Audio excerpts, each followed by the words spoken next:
Bismillahir Rahmanir Rahim. I want to consider the first of the Zawil Furud, and the easiest of them to start with is actually the husband. So let's look at the states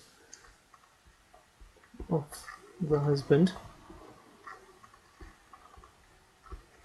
Essentially, the husband has two states, 1 and 2. If we draw this out in a table, the first is where the husband receives a half. So this is his share, and the condition. The first is when he receives a half, and this is where there are no children. Remember, we're talking about children for deceased, and there are no sons' children. And we'll come back to what that means exactly shortly. And the second state is when he receives a quarter, and as you may have guessed, this is when there are children or sons' children. So these are the two states. You have to remember, either the husband gets a half or he gets a quarter. So let's have a little bit more detailed look at what that means. So we have X, and she has husband,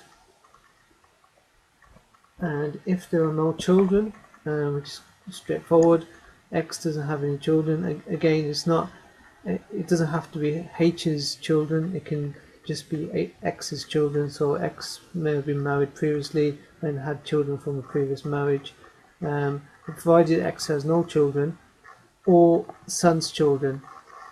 So we have son, and he has a son and a daughter.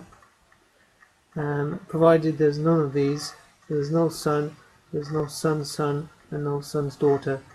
We're not talking about X's daughter's children, son and daughter. These aren't considered, these two aren't considered, because these two are part of the Zawil Arham, whereas the daughter and the son's daughter and son's son are considered. So just again to recap, the husband gets a half if there are no children. So there's no children, either a son or a daughter or son's children, and that can be, we can take that further down. So it also means sons' children, daughter, there shouldn't be any of these, and so on and so forth. Again, it goes through the male line, and then it's the son and daughter which we consider.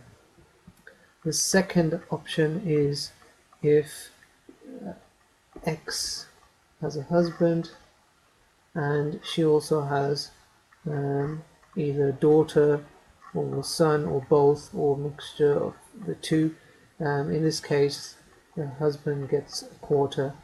And again, even if these two weren't alive, the son had his own children, then again husband would get a quarter, and we can go further down.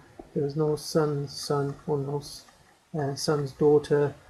We can go down further, and we have to make sure that there's no grandchildren or great-grandchildren through the son.